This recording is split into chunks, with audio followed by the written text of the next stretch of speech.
भारत और इंग्लैंड के बीच वर्तमान सीरीज का तीसरा क्रिकेट टेस्ट मैच आज से खेला जाएगा। यह मुकाबला ऐतिहासिक लॉर्ड्स में होना है। इस मुकाबले से पहले कई तरह की चर्चाएं हैं और जो सबसे ज्यादा चर्चा हो रही है वो हो रही है पिच को लेकर। भारत ने जिस तरह से दूसरे टेस्ट में प्रदर्शन किया है, क्या उसके बाद इंग्लैंड की टीम अपनी रणनीति बदलने वाली है?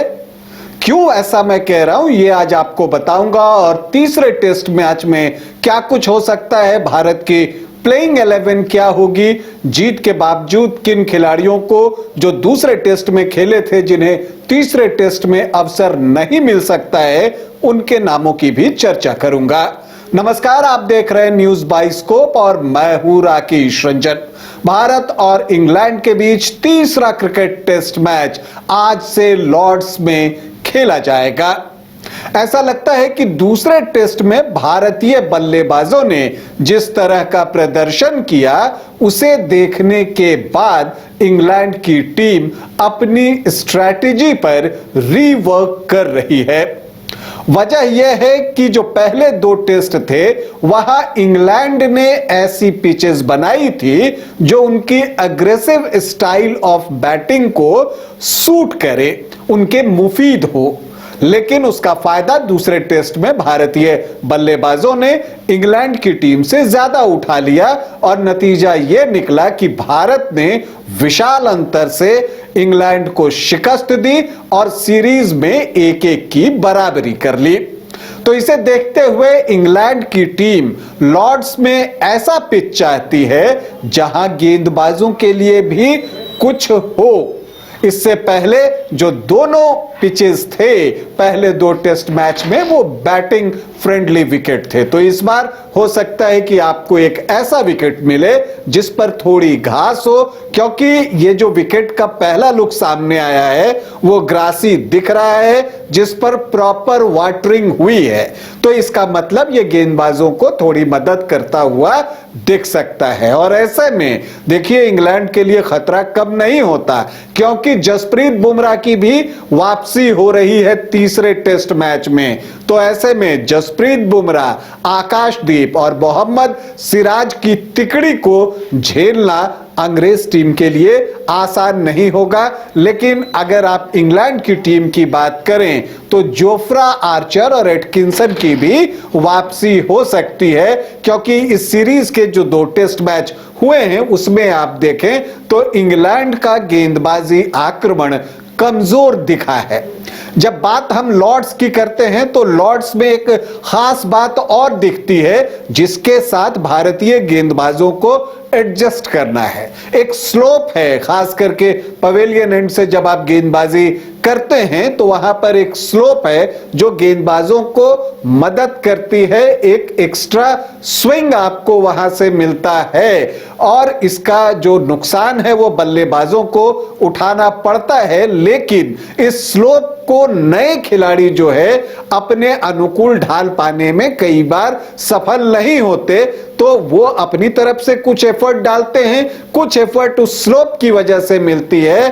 तो वो जो लेंथ और लाइन आप बरकरार रखना चाहते हैं उसमें समस्या आती है। तो उसके साथ एडजस्ट करना भारतीय तेज गेंदबाजों के लिए एक चुनौती होगी। लेकिन अच्छी बात यह है कि जसप्रीत बुमराह की वापसी हो रही है, तो उस एंड से आप उनको ज्यादा गेंदबाजी करते हुए देख सकते हैं। और जब नर्सरी एंड से दूसरे बॉलर गेंदबाजी करके अपना रिदम प्राप्त कर लेंगे, तब उसके बाद पवेलियन एंड से आकर वो भी उस स्लोप का फायदा उठा सकते हैं। लेकिन इस स्लोप का फायदा उठाने के लिए अंग्रेज टीम से जोफ्रा आर्चर और एटकिंसन भी होंगे, इसलिए भारतीय बल्लेबाजों को भी सतर्क रहने की जरूरत है। अब हम बात कर लेते हैं कि इस टेस्ट में भारत की प्लेइंग 11 क्या हो सकती है। तो एक नाम जो सामने आ रहा है जसप्रीत बुमराह का, जिसकी चर्चा हम शुरू से कर रहे हैं कि उनकी वापसी तय है। तो ऐसे में प्रसिद्ध कृष्णा को बाहर बैठना पड़ सकता है। अगर हम भारतीय प्लेइंग 11 की बात करें तो यशस्वी जायसवाल और केएल राहुल एक बार फिर से पारी की शुरुआत करते हुए दिखेंगे, तो 3 नंबर को लेकर जो है थोड़ा संशय बना हुआ है। करुण नायर खेलेंगे या साई सुदर्शन जो अब पूरी तरह से फिट हो गए हैं वो खेलेंगे, ये देखना दिलचस्प होगा। इन्हीं दोनों में से किसी एक को 3 नंबर पर खेलने का अवसर मिलेगा।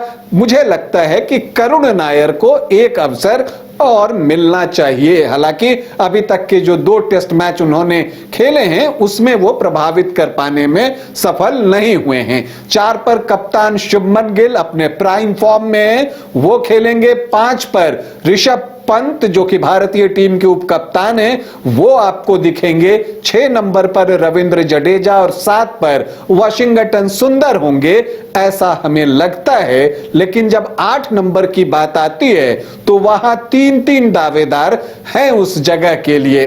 पहले आपको नीतीश रेड्डी हैं जो दूसरे टेस्ट में खेल रहे थे। दूसरे ऑप्शन उस जगह के लिए शार्दुल ठाकुर हैं जो पहले टेस्ट में खेल रहे थे, और अगर विकेट फ्लैट होती है तो कुलदीप यादव का ऑप्शन भी इस 8 नंबर के लिए खुल सकता है। लेकिन लॉर्ड्स में सीम बॉलिंग को हेल्प मिल सकती है, तो इसे देखते हुए ऐसा हो सकता है कि नीतीश रेड्डी की जगह शार्दुल ठाकुर को एक बार फिर से अवसर दिया जाए। और 9, 10, 11 पर जसप्रीत बुमराह, आकाशदीप और मोहम्मद सिराज होंगे। तो भारत की प्लेइंग 11 जो है आपको यही होगी। लेकिन भारतीय टीम को इस मुकाबले में जो एक सबसे बड़ी बात सोचकर उतरनी है वो ये है कि ये एक नया टेस्ट मैच है। दूसरे टेस्ट मैच में आपने जो कुछ किया वो अब पास्ट हो गया। क्रिकेट में हर दिन एक नया दिन होता है, तो उसी जज्बे के साथ इस टीम को मैदान पर उतरना होगा। भारतीय टीम का इरादा लॉर्ड्स में सीरीज में बढ़त लेने का है। तो क्या भारतीय टीम अपने इरादे में सफल होगी या इंग्लैंड बाउंस बैक करेगा? इसके लिए इस टेस्ट का हम लुत्फ उठाकर मजा लेंगे, देखेंगे कि परिणाम क्या कुछ आता है। टीम इंडिया को हमारी ढेरों शुभकामनाएं। अभी आपसे अनुमति चाहेंगे, इजाजत दें, नमस्कार। मालिक पैदा नहीं हुए तो क्या बन तो सकते हैं। मालिक वो होता है जो चाहे कुछ भी हो जाए हर सिचुएशन में अपनों को सेफ रखता है। वैसे ही बाल मुकुंद टीएमटी आपके घर को हमेशा सेफ और भूकंप से सिक्योर रखेगा।